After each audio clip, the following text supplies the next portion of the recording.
네, 안녕하십니까. 정봉부장입니다. 네, 요즘 그 국제 정세가 심상치가 않죠. 예, 경제도 지금 뭐 상당히 그 오리무중이고, 그 중에서 지금 가장 이제 걱정스럽게 바라봐지는 부분이 뭐 우리나라 경제가 제일 문제긴 하겠지만, 러시아 경제야 뭐 어차피 전쟁을 시작하면서부터 예측이 된 거고, 전쟁을 하는 국가는 일단은 그 전쟁이 단기적으로 끝나지 않을 경우에는 두 국가가 다 망합니다. 단기적으로 끝나야 이기는 자가 이기고 지는 자는 이제 지는 건데, 전쟁이 장기전이 되면 큰 나라가 더 힘들어요. 단기전일 때는 큰 나라가 더 좋은데, 장기전으로 돌입하게 되면 큰 나라가 더 힘듭니다. 이유는 뭐냐면 전쟁 초반에 그 벌려놓은 전시 상황이 상당히 그 광범위하게 펼쳐져 있기 때문에 그 전쟁을 지속시키기 위해서 상당히 많은 그 전비가 소모되는 거죠. 근데 이제 전쟁을 이제 당하는 입장에서 봤을 때는 비용보다는 어떻게 보면 이제 죽기 살기로 싸움을 하는 부분이고, 전쟁을 하는 입장에서는 비용을 상당히 쓰는 그런 입장이 되기 때문에, 러시아가 지금 이제 전쟁이 지금 1년이 넘어서 이제 거의 2년, 뭐 1년 반이 돼가고 있지 않습니까? 그러니까 작년 2월에 전쟁이 이제 시작됐으니까 지금 1년 반입니다. 1년 반이면 이제 사실은 예전에 뭐 1, 2차 세계대전 때 같은 경우도 상당히 힘든 전비를 쓰는 상황이 될 텐데, 요즘 같은 현대전에서는 엄청난 전비가 소모되는 거죠. 그래서 러시아는 뭐 결국 이제 지금 뭐 작년 이맘때에 비해서 지금 환율이 절반이 됐습니다. 반토막이 났어요. 그래서 지금 원래 1달러당 50루블 정도 됐던 것이 지금 1달러당 100루블. 네, 100루블입니다. 그러니까 뭐 환율이 폭락을 한 거죠. 네, 환율이 폭락을 했습니다. 그러니까 이게 석유를 엄청나게 팔아서, 그러니까 러시아라는 나라 같은 경우는 공산품을 이제 수출하는 나라가 아니기 때문에 환율이 폭락을 하면 생산 단가가 싸지는 이익을 볼 수가 없어요. 환율이 무조건 좋아야 됩니다. 환율이 좋아야 그 본인들이 지금 공산품이 아니라 원자재를 파는 국가이기 때문에 환율만 좋으면 상당한 이익을 볼 수가 있는데, 지금 1달러당 150루블 정도 할 때는 상당히 괜찮았거든요. 왜냐면 그때 또 이제 유가도 상당히 좋았고, 150달러, 서부 텍사스주에 150달러 할 때, 1배럴에 150달러 할 때가 지금 상당히 좋았을 때죠. 그래서 그때하고 지금 완전히 러시아가 반대 상황이 지금 봉착이 되어 있는 상태고, 중국이 지금 문제예요. 사실 러시아도 러시아인데 중국이, 그러니까 러시아 루블화가 이제 폭락된 것도 폭락된 건데, 중국이 지금 이제 부동산 침체가 오기 시작했다 그래요. 그래서 이 부동산 침체는 결국 왜 오냐면, 이제 중국 같은 경우는 이제 화랑을 예측한 거야. 지금 상당히 이제 공산품이 이제 많이 팔리고, 전 세계적으로 이제 중국의 어떤 그 싼 공산품에 대해 상당히 그 수요를 왕성하게 요구했죠. 특히 대표적인 나라가 이제 미국이었어요.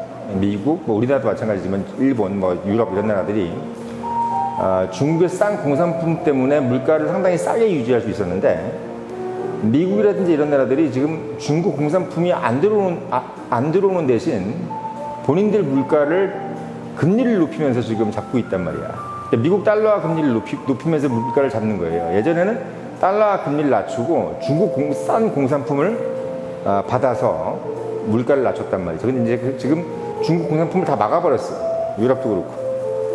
중국 공산품을 다 막아버리니까, 이게 지금 이제 중국 같은 경우는 환율이 폭락을 했는데 지금 가장 가치가 떨어져 있어요, 위안화가. 근데 그러면 원래 공산품을 파는 나라, 러시아 같은 나라는 상당히 이제 피해를 보는데, 중국 같은 경우는 사실 이익이거든요. 근데 문제는 뭐냐면 팔 수가 없게 만들어 놓은 거예요. 시장을 다 막아버렸어요, 미국이. 그러니까 가치가 하락돼서 싸게 공산품을 팔 수 있는 상황이 됐는데도 불구하고 아예 그냥 시장 자체에 들어오지 못하게 만들어 버리니까 중국이 지금 상당히 어려운 상황에 봉착돼 있다, 이렇게 지금 돼 있는 겁니다. 그래서 러시아하고 중국은 각기 다른 이유예요. 러시아는 공산품을 판매할 수가 없는 그런 어떤 생산 기술도 그렇고 산업 기반 자체가 별로 없기 때문에 뭐 사실 어떻게 보면은 환율이 싸봐야 의미가 없고, 그러니까 환율이 비싸야 오히려 좋은 나라가 됐는데, 중국 같은 경우는 환율이 싸지면 더 훨씬 이익이었거든. 근데 이제 문제는 뭐냐면 환율이 폭락을 해도 팔아먹을 시장이 없기 때문에 중국 같은 경우는 지금 상당히 어려운 상황에 봉착돼 있다. 예. 그리고 환율이 폭락되면서 중국 자체도 이제 어떻게 보면 금리를 낮출 수가 없는 거예요. 근데 금리를 낮출 수 없고 금리를 인상하게 되면은 어떤 일이 벌어지냐면 부동산 경기가 침체가 되는 겁니다. 그러니까 지금 어떻게 보면 이제 금리를 더 낮출 수도 없고 금리를 올려야 되는 상황인데 또 금리를 제대로 못 올리고, 러시아는 지금 요번에 이제 금리를 올린다 그러죠. 12% 정도까지 만든다 그래요. 러시아는 지금 12% 정도면은 뭐 터키라든지 아르헨티나 만큼은 아니겠지만 거기 그 나라 다음으로 어떻게 보면 우리가 좀 이름 좀 아는 나라 중에서 금리를 상당히 높게 부르는 나라가 되는 거죠. 그만큼 이제 그 자국 화폐가 가치가 많이 떨어졌다는 얘기입니다. 그래서 지금 중국하고 러시아는 각국 화폐, 자기 화폐 가치가 지금 떨어지면서 다른 이유지만 결국은 둘 다 똑같이 경제 침체를 눈앞에 보고 있습니다. 사실 이게 러시아나 중국이나 한국 입장에서는 사실 그 시장이었거든요. 그러니까 중국 시장이나 러시아 시장이 그래도 왕성한 소비력을 가지고 있는 시장인데, 이제 한국도 사실 어떻게 보면 지금 그 시장을 활용하지 못하는 상황이 오게 된 거죠. 그래서 한국이 지금 사실 되게 지금 어려운 상황인 게 뭐냐면, 미국이 어차피 이제 중국에다가 뭘 수출한 적이 없어요. 그러니까 미국 입장에서는 중국한테 수입을 해서 주로.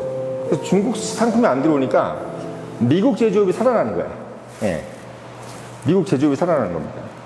그런 상황이기 때문에 한국만 유독 지금 안 좋은 상황이 됐다.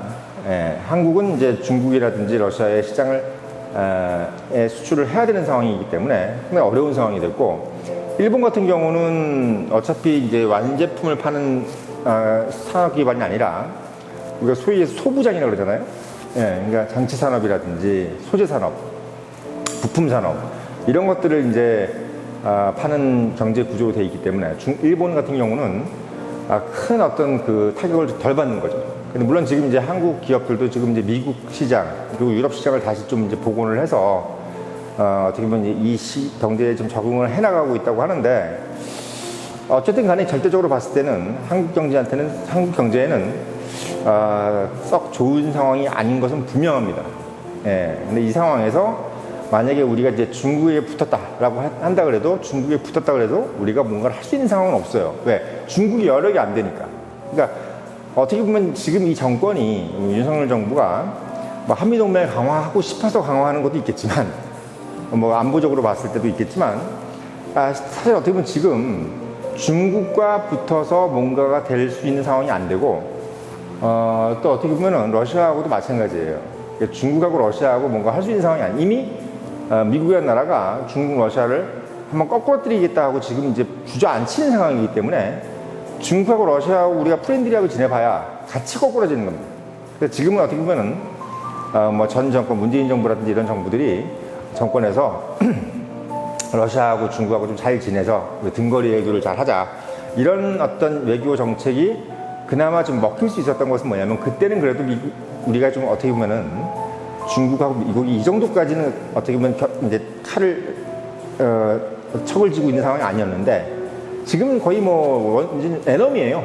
예, 지금은 이제 미국하고 중국은 에너미다, 이런 상황이 돼 있기 때문에 우리의 외교 정책도 지금은 어떻게 보면 잘 가고 있는 것은 맞는 것 같습니다. 아무튼 경제 상황은 상당히 지금 어렵고, 특히나 이제 그 원인이 러시아 그리고 중국의 환율 폭락. 근데 환율 폭락이 된 이유는 중국은 시장이 막혀 있고, 그리고 러시아는 원자재 값 가격이 물론 지금 다시 또 오르기 시작하지만 $150이 상당히 좀 떨어진 상태에다가 계속되는 전비, 그러니까 전쟁 비용을 계속 충당하다 보니까 통화량을 늘리는 거예요. 뭐 돈을 찍어내는 거죠, 한마디로. 그러니까 돈을 루블화를 찍어내다 보니까 동화 가치가 떨어지고, 그러면서 통화 가치가 떨어지니까 같은 석유를 팔아도 1배럴을 팔아도 옛날에는 2달러를 받았던 거를 지금은 1달러밖에 못 받는 상황이 되는 겁니다. 그만큼 이제 외화가 부족하게 되는 상황이 되는 거죠. 그래서 러시아는 그만큼 이제 물가 상승의 압박을 받을 수밖에 없고, 중국도 마찬가지로 이제 환율이 폭락하게 되면 물가 상승의 압박을 받겠죠.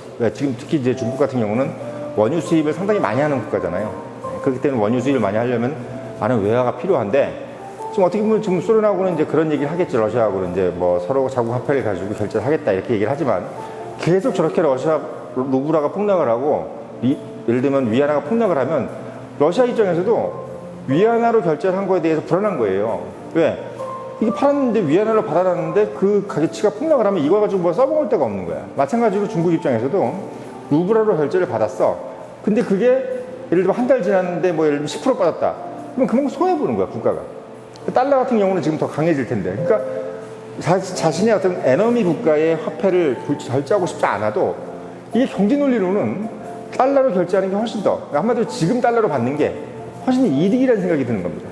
지금 그런 상황이 초래가 된 거예요. 그러니까 이 정치 논리라는 것도 참 재밌는 게, 국내 정치는 파워가 맞습니다만은 국제 정치는 정말 경제라는 것이 상당히 경제적 이익이라는 것이 상당히 큰 영향을 주는 것도 사실입니다. 예, 사실이에요. 그러니까 물론 이제 미국이라는 나라가 결정을 하고 그 결정한 것을 이제 경제적인 어떤 경제력으로 그거를 이끌어 나가는 것은 맞지만, 그 돈의 논리라는 것이 참 어떻게 보면 중국이나 러시아 입장에서는 이 퍼스트 플레이스를 갖고 있지 않은 상태에서 만약에 본인들이 이제 그 1등의 위치를 유지하고 있었으면 상당히 쉬웠을 거예요. 이 상황을 뚫어내는 것이. 근데 지금은 그런 상황이 아니기 때문에 따라가는 입장에서 통화 전략으로 미국이 갖고 있는 통화 전략과 강달러의 힘으로 찍어 눌러내리는 것을 지금 러시아하고 중국이 어떻게 감당을 못하는 상황이 지금 이 상황이라는 거.